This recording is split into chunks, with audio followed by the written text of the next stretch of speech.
주님께서 여러분과 함께 또한 사제의 영과 함께 루카가 전한 거룩한 복음입니다. 주님 영광 받으소서. 예수님께서 혼자 기도하실 때 제자들도 함께 있었는데 그분께서 군중이 나를 누구라고 하느냐 하고 물으셨다. 제자들이 대답하였다. 세례자 요한이라고 합니다. 그러나 어떤 이들은 엘리야라 하고 또 어떤 이들은 옛 예언자 한 분이 다시 살아나셨다고 합니다.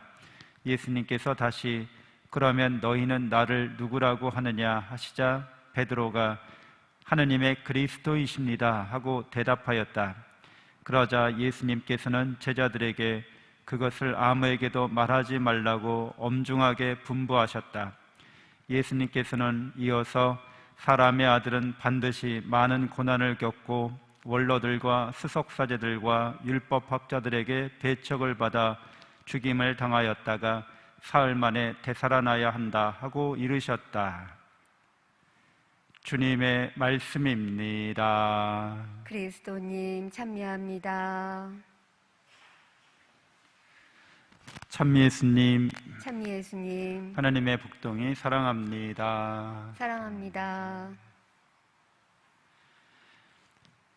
네, 제 1독서의 학가이 예언서 말씀에 어제 1독서에 이어서 계속되고 있는데요. 유배지에서 돌아온 그 공동체의 구심점이 바로 성전이 되어야 함을 학가이 예언자가 선포하고, 그래서 돌아온 귀한민들이 없는 형편에 봉헌을 하고 또 희생해서 이제 소박한 성전을 지은 거죠. 짓고 나니까 옛날 성전을 기억했던 사람들이 실망하는 모습을 보이게 됩니다. 그런 실망하는 모습을 보고 학가이 예언자가 또 하나님의 말씀을 전하는 거죠. 너희 눈에 있으나마나 하지 않느냐, 어떻게 보이느냐 하시면서 이렇게 말씀하시지만 용기를 내라고 백성들을 격려합니다. 지도자들을 격려합니다. 그리고 두려워하지 말라고 하느님의 영이 우리 가운데 머무를 터이니 이제 모든 평화와 번영이 찾아올 것이라고 그렇게 말씀해 주십니다. 성전은 우리가 잘 알다시피 하느님을 만나는 거룩한 장소를 의미합니다. 하느님은 영원하신 분이시죠. 그래서 하느님을 그 영원성을 나타내는 자연 상징물들을 우리가 성경에서 보게 되는데 주로 많이 상징되는 게 산이나 아니면 바위입니다. 그리고 산성, 이렇게 견고하게 쌓여진 산성을 하느님은 나의 바위, 나의 산성 이렇게 표현하기도 하죠. 근데 그런 자연 상징물들이 의미하는 바는 시간의 흐름 속에서도 변하지 않고 굳건하게 그 자리를 지키는 것, 영원성을 의미하는 거죠. 우리는 시간의 흐름 속에 있는데 살아온 시간만큼 우리는 변해 왔습니다. 태어나서 나이 들어서 병 들어서 죽어가는 이 시간의 흐름을 우리는 피할 수가 없는 거죠. 그 시간의 흐름을 라틴어로 템프스라고 해요. 타임의 어원이죠. 그러니까 템프스 속에 살고 있는데 그 시간의 이런 생성과 소멸의 이런 시간의 흐름 속에 거룩한 성소, 성전, 하느님, 이런 영원하신 하느님과 만나는 장소를 템플이라고 하죠. 이 템플이란 말은 템플룸에서 왔는데 역시 시간과 같은 어원을 갖고 있어요. 그러니까 이렇게 변해가는 시간 속에서 공간적으로 영원성을 나타내는 하나님의 현존을 구체화시킨 게 바로 성전이 되는 거죠. 이런 성당. 성당에 들어오면 영원하신 하느님을 만날 수 있다는 겁니다. 시간의 흐름 속에서 이렇게 사라지고 소멸되는 피조물이 아니라 그 피조물을 창조하고 지으신 하느님께서 시간 속에서 템플룸 속에서 우리와 만나 주신다는 거죠. 우리 복음에서 예수님께서는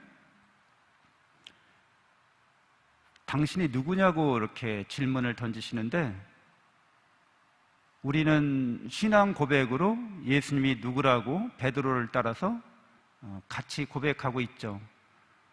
예수 그리스도는 참 하느님이시고 참 사람이라고 우리는 신앙 고백합니다. 우리가 하느님을 만나기 위해서 성전에 갔어야 됐는데, 예수 그리스도를 우리가 누구신지 알게 되면 하느님께서 우리를 만나시기 위해서 사람이 되어 오셨다는 거예요. 그러니까 예수 그리스도를 아는 사람은 하느님을 알게 되고 또한 사람도 잘 알게 됩니다. 그러니까 하나님께서는 살아 움직이는 성전을 우리에게 보내신 것이고, 당신 자신이 우리와 함께 계시게 했다는 것이죠. 그러니까 특별한 장소에도 물론 계시겠다고 말씀하셨지만, 하나님께서는 진정 원하시는 것은 나는 늘 언제 어디서나 늘 우리와 함께 있다고 말씀하십니다. 그래서 사람이 되어 오신 거죠. 한 사람에게서, 예수 그리스도에게서 하나님께서 사람이 되어 오셨는데, 그 예수님과 내가 무슨 상관이 있습니까? 어떻게 연관됩니까? 그 옛날 사람들의 생각 속에는 이런 생각이 있었어요. 그러니까 개체성과 전체성은 구분할 수 없다, 이렇게 봤던 거예요. 한 사람인 나와 전체 인류는 딱 구분해서 나눌 수 없다, 이렇게 봤던 거죠. 현대인들은 개인주의가 발달했잖아요. 그래서 전체와 나를 따로 분리하려고 이렇게 생각합니다. 근데 실제로 분리될 수는 없는 거죠. 그렇다고 또 섞이지도 않아요. 이게 약간 이상한 겁니다. 이게 신앙의 신비 가운데, 또 사랑의 신비 가운데 자주 나타나는 그런 현상이라고도 할 수 있는데, 신비이죠. 그래서 그러니까 하느님은 성부, 성자, 성령 한 하느님이시면서도 성부와 성자는 같지 않다는 거예요. 다르다는 거예요. 성자와 성령은 같지 않다는 거예요. 다르다는 거예요. 성령과 성부는 같지 않다는 거예요. 다르다는 거예요. 그러면서 하나라는 겁니다. 되게 이상하죠? 논리적으로는 말이 안 되죠?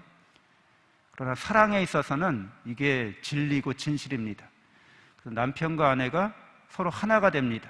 그러나 섞이지는 않습니다. 둘이면서 하나고 하나면서 둘입니다. 이게 사랑의 관계의 신비를 나타내는 거죠. 성부, 성자, 성령도 그렇게 마찬가지인데, 개인과 전체도 역시 마찬가지라는 겁니다. 그래서 한 개인이 완전한 인간성을 획득했어요. 참 사람이라는 거예요. 완전한 사람이라는 거예요. 그리고 그분이 참 하나님이시라는 겁니다. 그럼 모든 인간이 예수 그리스도 안에서 연계될 수 있고 구분될 수 없다는 겁니다. 딱 갈라져 나갈 수 없다는 거예요. 그래서 우리가 특별히 이러한 사랑의 관계는 그렇게 하나님께서 우리를 사랑하고 은총 베푸시지만, 중요한 것은 우리가 그 사랑을 믿느냐는 거죠. 그것을 믿을 때만 사랑의 관계가 성립됩니다. 하나님께서 아무리 우리를 그렇게 사랑하시고 이게 사랑의 신비고 이게 사랑의 진실인데도 불구하고 인간이 그렇지 않아 하고 떨어져 나간다면 그것은 그의 자유의지의 선택이고 결단이기 때문에 하나님께서도 억지로 하실 수가 없다는 거예요. 사랑은 억지로 하는 게 아니잖아요. 뭐 억지 춘향이처럼 난 싫은데 어쩔 수 없이 했어, 이런 것이 성립될 수 없다는 거죠. 그래서 예수님이 참 하나님이시고 참 사람으로서 하나님께서 사람이 되어 오셨기 때문에 우리 안에도 하나님께서 머무신다는 거죠. 우리 자신이 예수님처럼 움직이는 성전, 살아있는 성전이 됐다는 겁니다. 우리가 성당에 와서 감실 안에 계시는, 또 미사 중에 성체 변화를 통해서 참 사람이 되어 오신 하나님을 우리가 받아 모시는데, 그 받아 모신 우리 역시 성전이라는 거죠. 그래서 우리 성전에서 하나님을 만나려면 우리 성당은 바로 이렇게 그냥 감실이 있고 또 제대가 있고 이렇지만, 본래 성전은 이렇게 몇 단계로 구분이 되어 있어요. 그래서 이방인이 들어올 수 있는 자리가 있고, 또 이스라엘 평범한 사람들이 들어올 수 있는 자리가 있고, 그 다음에 사제만 들어가는 자리가 있어요. 그리고 사제 중에서도 그 해의 대사제만 들어가는 자리가 바로 이제 지성소죠. 지성소에 들어갈 때 이제 하느님을 만나게 되는 겁니다. 그리고 하느님의 말씀을 듣게 되는 거죠. 그러니까 우리 마음에도 이런 구조적으로 지성소가 있어요. 우리 마음은 지금 바깥에 있는 이런 현상 보이는 바깥 세계랑 계속 접촉하면서 산란하고 아주 복잡하고 시끄럽고 그런 때가 많죠. 그리고 이런 때 바깥에 있는 사물들에 의해서 어떤 사태에 의해서 고민할 때도 많고 또 걱정할 때도 많고 그렇습니다. 두려움에 쌓일 때도 많습니다. 그러나 그 마음의 깊은 곳으로 들어가면, 마음의 지성소에 들어가면 하나님이 계시다는 거죠. 고린토 1서 6장 19절에 여러분의 몸이 하나님의 성령의 성전임을 모르십니까? 라고 바오로 사도가 이야기하고 있어요. 우리 마음 깊은 곳에는 하나님께서 계셔서 우리에게 이미 영원한 생명과 행복을, 그 축복을, 그 은총을 충만히 베풀어 주십니다. 마음 깊은 곳에서 하나님을 만난 사람들은, 또 마음 깊은 곳으로 향하는 사람들은, 또 그것을 알고 깨닫고 있는 사람들은 우리가 휘둘리는 이 현세의 여러 가지 일들에 완전히 자유로울 수는 없죠. 걱정스러운 일이 일어났는데 어떻게 걱정이 하나도 없어요. 그러나 마음속 깊은 곳에서 하나님을 만나고 성전에서 하나님의 은총을 충만히 받은 사람들은 그런 고난과 시련을 잘 이겨냅니다. 그것들이 시간 속에 있다는 걸 잘 압니다. 타임 속에 있다는 거죠. 템프스 속에 있다는 거죠. 그것이 흘러가서 지나가서 소멸될 일들이라는 것들을 잘 알고 있습니다. 그런 일들이 우리에게 닥치고 일어나는 것은 우리가 하나님을 닮아가기 위해서 역경과 시련을 견뎌내는 그런 훈련을 우리가 받을 필요가 있기 때문에 트레이닝을 받는 거죠. 영적으로 성장한다고 하는 것은 반드시 시련과 역경이 있어야만 우리가 그것을 극복하고 이겨내면서 성장과 성숙이 가져오는 것이지, 아무런 노력도 하지 않고 아무런 고난도 없는데 우리가 성장했어 라고 말할 수는 없습니다.